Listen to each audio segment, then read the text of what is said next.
بسم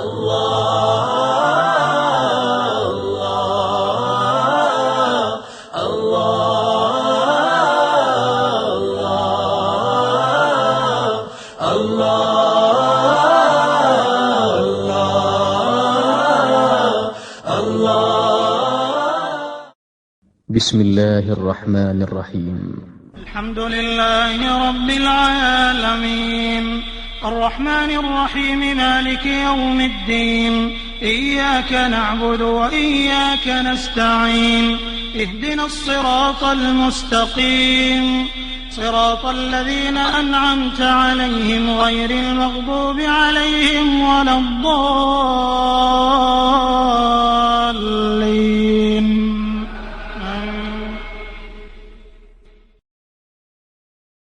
الحمد للہ رب العالمین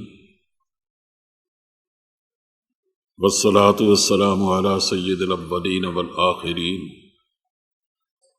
وعلی آلہ واصحابہ ومن تبعہم بإحسان الی یوم الدین. اما بعد فاعوذ باللہ من الشیطان الرجیم. بسم اللہ الرحمن الرحیم. الحمد للہ رب العالمین الرحمن الرحیم مالک یوم الدین ایاک نعبد و ایاک نستعین اہدنا الصراط المستقیم صراط الذین انعمت علیہم غیر المغضوب علیہم ولا الضالین. آمین. صدق اللہ مولانا العظیم. ہم قرآن کریم کو نئے سرے سے شروع کر رہے ہیں، اس لیے آپ جانتے ہیں کہ اس کی پہلی سورت سورۃ الفاتحہ ہے. فاتحہ کا لفظ یہ بتاتا ہے کہ یہ پہلی سورت ہے قرآن پاک. اس کے اور نام بھی ہیں اور ان ناموں سے اس سورت کی اہمیت کا اندازہ ہوتا ہے. ایک تو حضرت صلی اللہ علیہ وسلم کے ارشادات ہیں کہ آپ نے مختلف صحابہ سے یہ بات فرمائی کہ اس جیسی کوئی صورت مجھ پر نازل نہیں ہوئی. کہ سورہ فاتحہ ایک ایسی جامع صورت ہے اور ایسی مبارک صورت ہے کہ حضور کا ارشاد یہ ہے کہ اس جیسی کوئی آیت کوئی صورت مجھ پر نازل نہیں ہوئی. اور قرآن کریم کی ایک آیت ہے جس میں ابو داؤد کی روایت کے مطابق اس سے مراد سورہ فاتحہ ہے.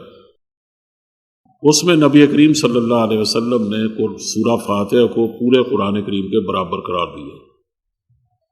فرمایا وَلَقَدْ آتَيْنَاكَ سَبْعًا مِّنَ الْمَثَانِي، اے پیغمبر ہم نے آپ کو دہرائی جانے والی 7 آیتیں دی ہیں اور قرآن عظیم دیا. تو یہاں یعنی جو پورے قرآن کریم کا مقام و مرتبہ ہے، اللہ تعالیٰ نے سورہ فاتحہ کو اس کے برابر اس کی مثیل قرار دیا. اسی طرح حدیث میں اس کا نام الکافیہ بھی ہے، یعنی یہ کفایت کرنے والی صورت ہے کہ اگر آدمی اس کے معنی پر اس کے مفہوم پر پوری طرح غور و فکر کر لے اور اس کے مضامین کو سمجھ لے تو تقریباً قرآن کریم میں بیان کردہ تمام مضامین کا اس میں استقصاء ہو جاتا ہے. اسی طرح حضور نے اس کو الکنز قرار دیا کہ یہ خزانہ ہے علوم و معارف کا، کہ جتنے اسلامی معارف ہیں، اسلامی علوم ہیں، اسلامی برکات ہیں اور اسلامی تصورات ہیں، وہ تقریباً سارے اس میں جمع کر دیے گئے ہیں. اس لحاظ سے اس کو الکنز کہا گیا. اور بھی بہت سارے نام ہیں جس سے اور یہ بات تو ایک سے زیادہ مرتبہ حضرت صلی اللہ علیہ وسلم نے فرمائی کہ جو آدمی سورہ فاتحہ نہیں پڑھتا اس کی نماز نہیں ہوتی.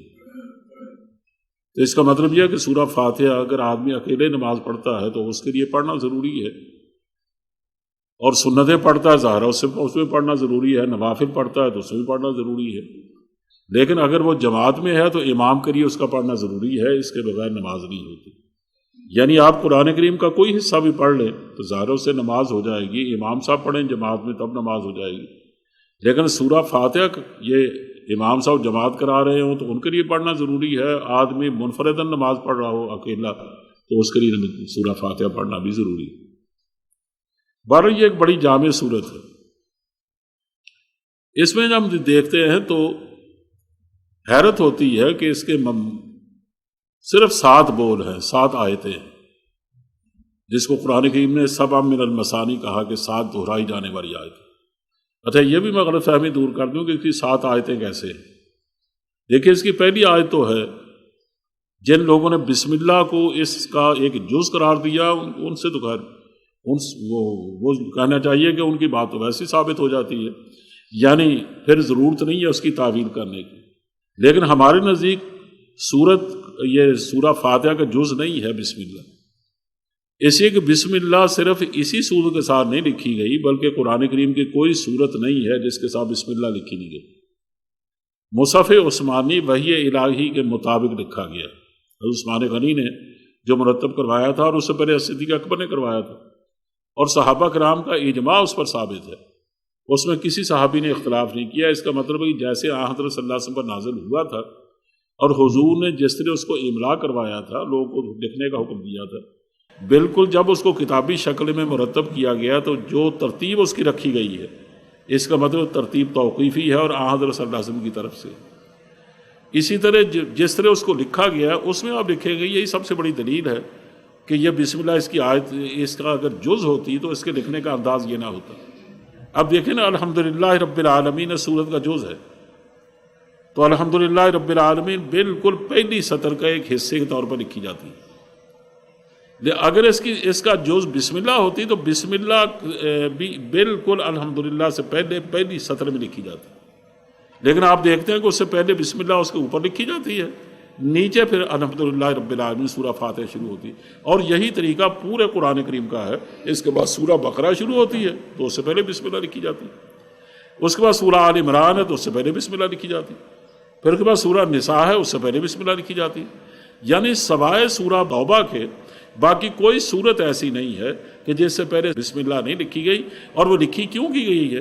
اس لیے تاکہ 2 صورتوں کے درمیان فرق کر دے اور ہر صورت کے ساتھ یہ آیت نازل کی گئی. اس لحاظ سے یہ کسی صورت کا یعنی قرآن کریم کا حصہ تو ہے لیکن کسی صورت کا حصہ نہیں. اس کی ظاہر سورہ فاتحہ کا بھی حصہ نہیں ہے. تو اس کے بغیر 7 آیتیں ان کا ہونا ضروری ہے. وہ میں آپ کے سامنے عرض کر دیتا ہوں کہ پہلی آیت تو ہے الحمدللہ رب العالمین، دوسری ہے الرحمن الرحیم، اور تیسری ہے مالک یوم الدین، چوتھی ہے ایاک نعبد و ایاک نستعین، اور 5ویں ہے اہدنا الصراط المستقیم، اور 6ٹھی ہے صراط الذین انعمت علیہم. 7ویں آیت ہے صراط غیر المغضوب علیہم ولا الضالین. اس طرح 7 آیتیں یہ پوری ہو جاتی ہیں.